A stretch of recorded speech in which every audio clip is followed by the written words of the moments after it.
Well, good day, everybody, and welcome back to the critically acclaimed program On the Edge. And we appreciate you being here with us here. And guys, we ask you to be a social media advocate with us. And that means just hit share on your social media platform and share it with your family and your friends and all those people that are around you. And as you know, guys, we interview those people that are impacting the physical, the mental, but most importantly, the spiritual aspect of people's lives every single day, from ministries and humanitarian groups and authors and artists and all those people that are involved in what God is doing today.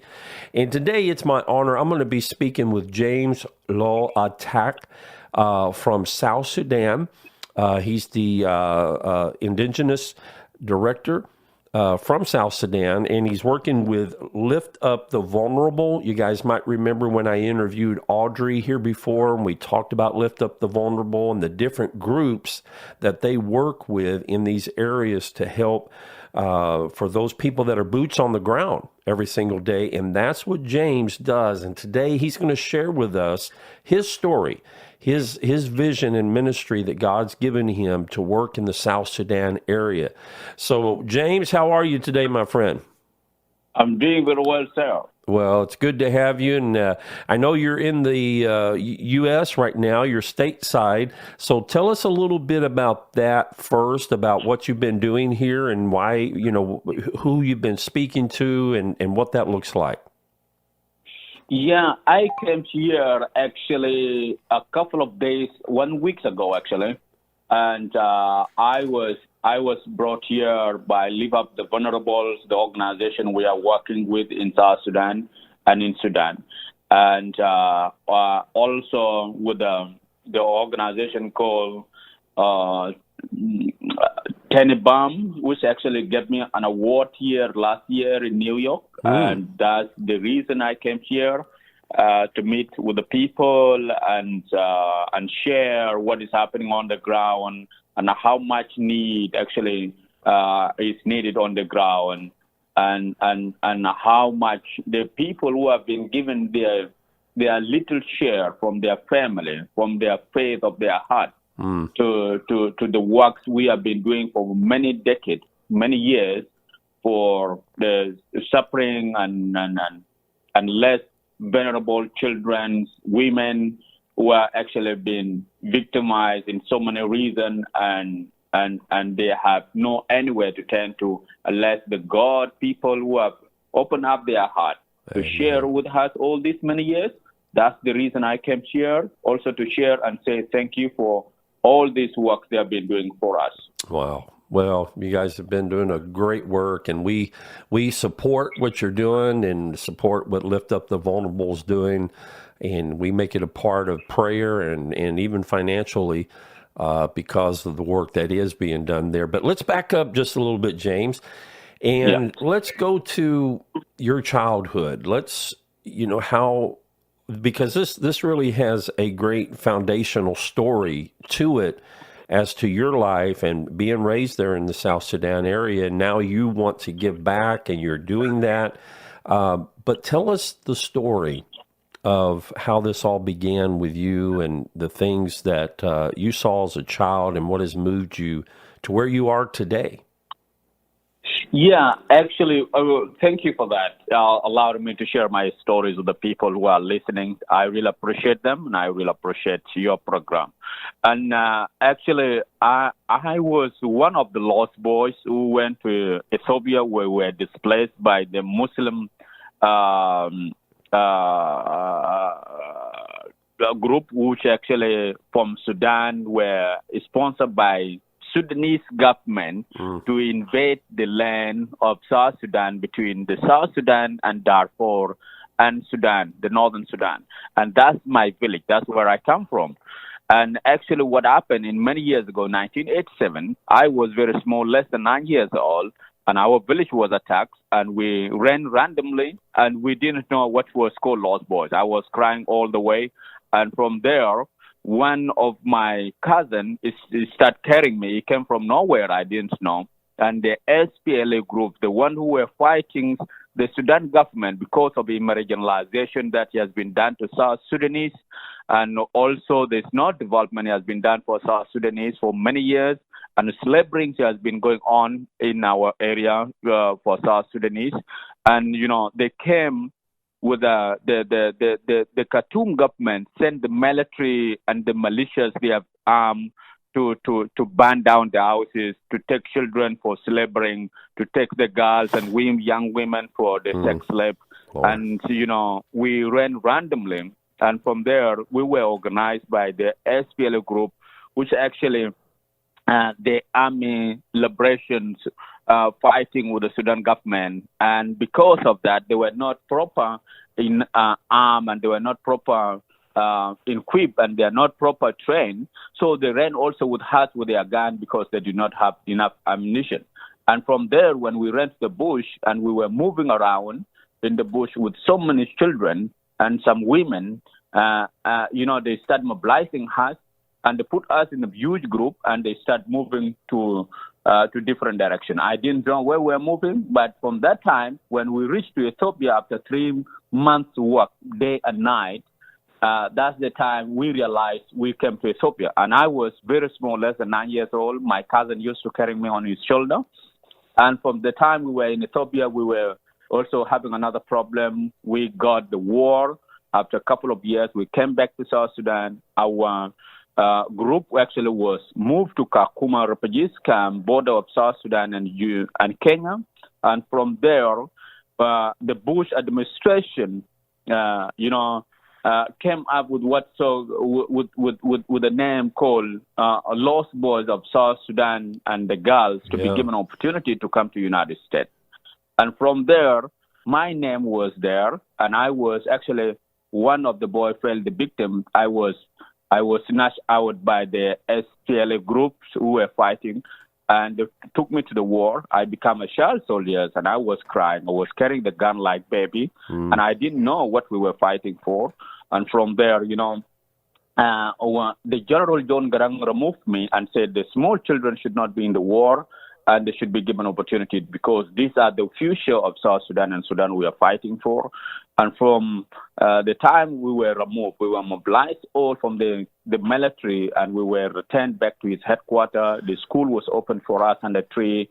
And again, another commander found me and said, I need to give you opportunity. You need to go to Uganda to my house and stay there and go to school. And I thank God he gave me that opportunity.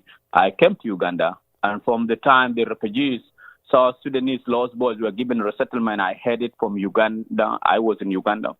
And I said, that's my group. I was there. And that's the list they were using, the one from Ethiopia with the UNHCR to resettle people to United States, the Lost Boys. I crossed the Uganda. I went to Kenya refugees camp. And from there, when I was there, I was lucky enough. I got the opportunity to come to United States as one of the Lost Boys. And because of that, I was given, I got opportunity with another guy to give me the scholarship in Nairobi, and I studied in Nairobi, and I was doing my process. And when I was doing my process, I felt in my heart, I don't need to come to America to live in a comfortable life. Right. And because I was actually living as orphan in South Sudan and in the street of Nairobi and in refugees camp.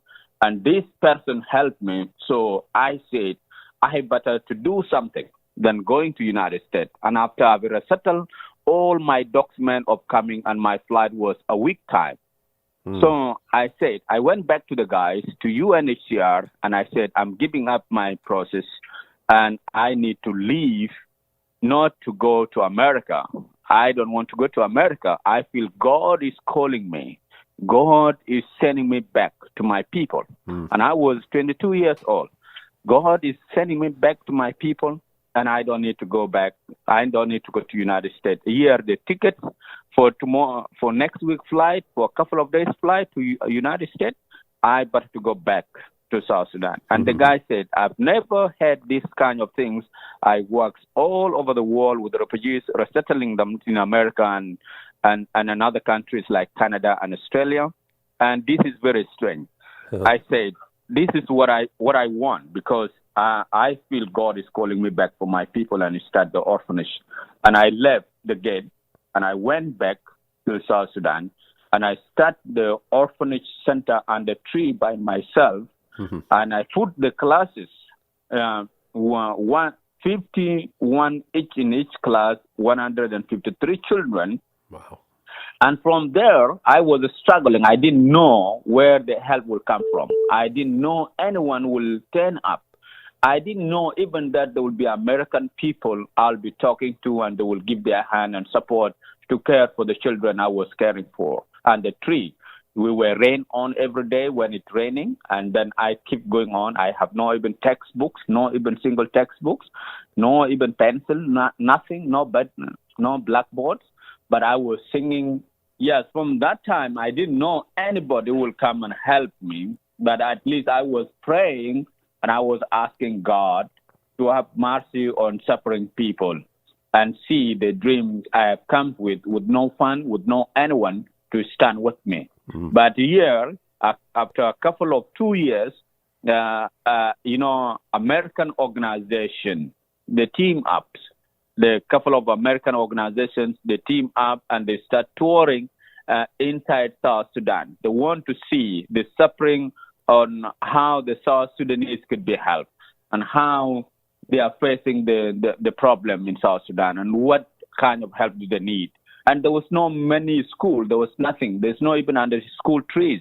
So I was the only one struggling in that village under tree with the children, opening up for them a school and as an orphanage also. So these guys came. There were 5 American Christian organizations, and they find me there in the village, and they said, "What are you doing?" I said, "This organization, and it's a ministry that helping the children and actually to pass the message of God to the people and hope and future for the young people." And because of that, the Muslims come with their plane, they park on the ground, in the airstrip, and they want to open up these Muslim schools. And, and I told them that this is what is happening. This Islamization is coming back again to South Sudan. We are South Sudanese, Black African Christian. We are not Arab, we are not Muslim. And these guys, they want to open up and the tree school, and they want to build the mosque, and they want to build a school, meaning the generation, they want to orient them to the Islamic religion. And when they oriented them to the Islamic religion, they'll become Muslim. And then, the Islamization will come back. The entire South Sudan they want to try to be a Muslim. And that one, it can't work. And that's why I'm planning the Christian school orphanage for children who are vulnerable, to be the one to change the life of the future of South Sudan and generation to come.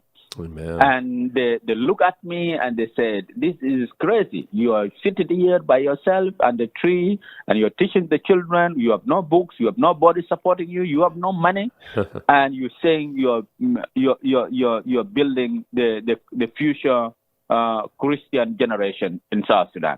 And I said yes. So one woman turned up and said, "We will help. I will help you with $5,000. And that was my first time to hold more than $1,000. Yeah. So she helped me, and she left the next day. And when they were leaving, actually before they were leaving, I told them there's a Muslim also displaced by the Khartoum government under the genocide of Darfur. You had the Darfur genocide, and because of that, we need to go and see them. And we need to help them with the medication if there is any possibility. Whatever medication they brought to me, they were having, and they gave it to me to for the children. I said, we better to share with the suffering Darfurian refugees. We have to be a Christian share, a Christian care and love, and pass the love of Christ, whatever religion those people are in. we need to show them how generosity of Christianity in us. So, and they said, you are challenging our faith, but we have to go. We have to share. If you want to say it, you want to share. So we took a bit of medication to them, and they were suffering under the tree. And the next day we came back, and they fly out. When they came out here, I asked the number for that woman, and actually she gave me the number. And when she gave me 5,000 and they left, they came to America. I find my way to Nairobi, and I built the school with the local grass, local material, and I put the children which were on the tree with me with nothing. I put them in the classes. At least they got shelter, and I hired another 2 teachers to help me from $5,000 I had, and I start improving the situation for 153 children. So when I came to Nairobi, I start calling that woman every time. I start calling that woman. I did not even know time changing. So I call even at night a year. And she said, what have you done? I said, I have done what I could do. And that's the time, actually, the Adri Moore and the other group, they came in the next year. That woman sent them.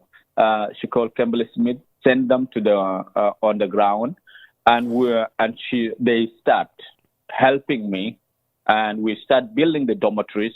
We start building the school. We start building the clinic, the healthcare center, and we start employing more staff. And now in that center is one of the biggest center in South Sudan, the orphanage biggest center ever in South Sudan. Wow. And again, when we settled that orphanage center with 750 children plus, 750 children wow. plus right now, with almost 100 staff working day and night, and we equipped that school. That now has become one and the hope for the South Sudanese future. And again, they said, where do we want to go? I said, because of the tribalism and what caused the war every time in South Sudan is because of mistrusting one another tribe. So the problem and genocide and slavery happened. It did not happen only in this village. So let us extend to another place. And we opened up another school, orphanage center, with more than 500 now. And we settle it properly. They live up the vulnerable, brought in the most necessary resources, and we build the dormitories, we build the school there, we build the healthcare center, we employ the people, we brought in enough children, orphan, and the widows. And now is one of the another important and amazing life-changing and transformation is happening there. And the gospel of Christ has been preached every day to the people. And the peace, and also the peace is the hope, because of in South Sudan, because of the tribe killing one another. That's the only way to bring the people together. Yeah. And that's the only way to save the generation right now and give them the faith of the Christianity. Wow. So, and then we open up again another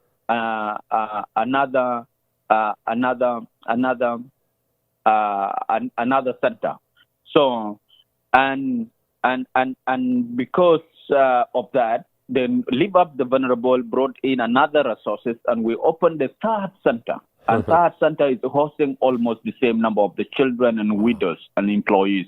Wow. Right now, is amazing what the Live Up Vulnerable is doing, and with the indigenous people, because the Live Up the Vulnerable Christian Charity Organization of America said the work, if it's done by international, it will not reach to the heart of the people, and it will not identify the right problem. Right. But indigenous people, they are the one who can identify the problem, and they are the one who can improve the situation for their children and future of their country. And that's why it is more successful ever than any other organization in South Sudan, because they Live Up Vulnerable delivering good education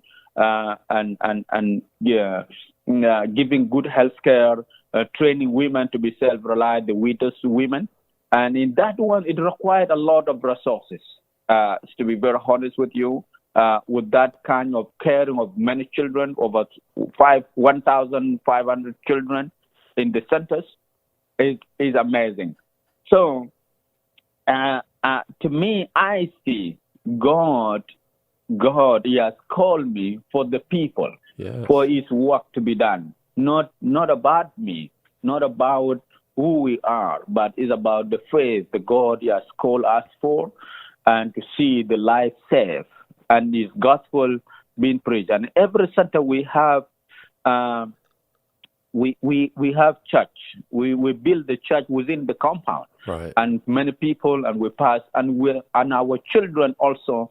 We graduated from primary school to secondary school and to universities. Right now we have many we have sent to university, and they came back and helped in the community. And also those who are graduated from secondary school, before we send them to university, we ask them to be volunteer in the community, to help the community, to pass the gospel of Christ, to be the teachers in our school also, to give back the way they have been given care and the way they have been brought up. And that's one is actually what we are doing in South Sudan and Sudan. Wow. Because we see we are all Christian, and the best way to change the conflict in South Sudan, in that country, is when this generation is equipped, is given the opportunity, and they are educated. That's the only way the conflict in future will not come back again in that country. Powerful story, brother. Powerful story. And the need, I know the need is great, and it changes every day.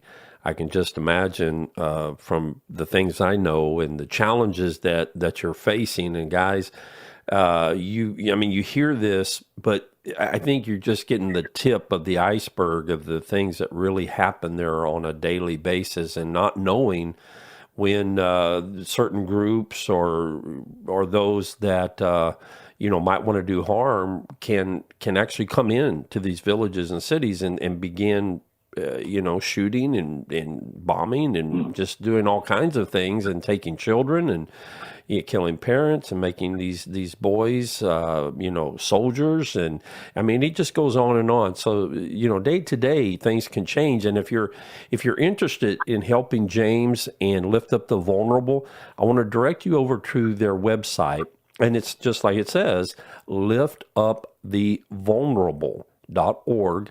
And there you can find more information about the different groups that they're helping, and with James and the group there in the South Sudan. And guys, I encourage you to reach out. And James, how can people find you? Are you on Facebook and different social medias that they can find you and then keep up with what you're doing as you post these things every day? Yes, they can find me through the Live Up the Vulnerable, because in South Sudan, where I am, we do not have the access of internet. Okay. And we do not have the good cell phone connection.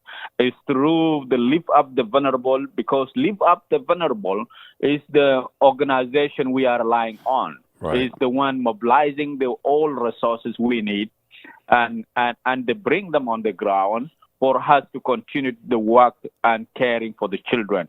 So there is no any other way. It's through the Live Up the Vulnerable. That's where they can find me and meet with Adri more for all any other discussion or any other involvement and support, because actually there is no anywhere I find people with a very great generosity heart like American people around the world.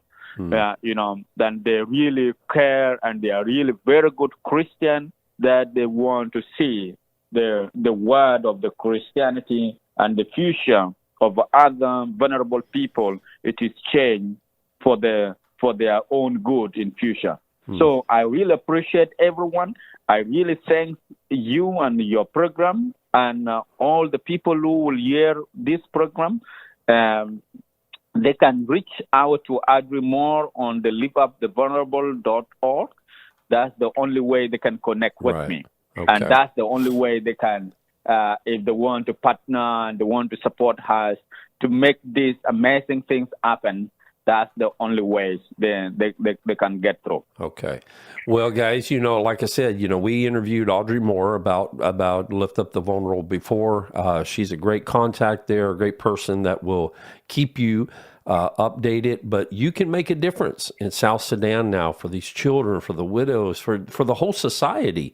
As James has been telling you, they ask that these come back. And as the people of that part of the South Sudan, they are the ones that can really make a difference. They're boots on the ground. They're the ones that are wrapping their arms around those that are hurting, and you can make a difference. And so, James, I want to thank you for what you're doing. Thank you for the time, you and your whole team, and Lift Up the Vulnerable. And again, guys, you can get over to liftupthevulnerable.org and follow this and stay. They give Audrey Moore's. She's always posting something about something on Twitter and Facebook. So they really keep you informed on a daily basis about what's happening and what the needs are. These needs are ongoing every single day.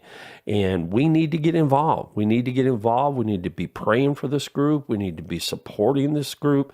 We need to be doing all that we can to help them in this great time of need. So, James, thank you so much for your time. Thank you for what you're doing. And just pray that you have safe travels back. And thank you for sharing with others since you've been here in the U.S. And we know that God's going to continue to do great things there in the South Sudan and the groups that you're working with and the people. So keep loving them. Keep wrapping your arms around them every day and know that we're praying for you and we're encouraging you in the Lord and helping to support that as well. So, guys, remember, as I always tell you, Jesus said, I will never leave you. I will never forsake you.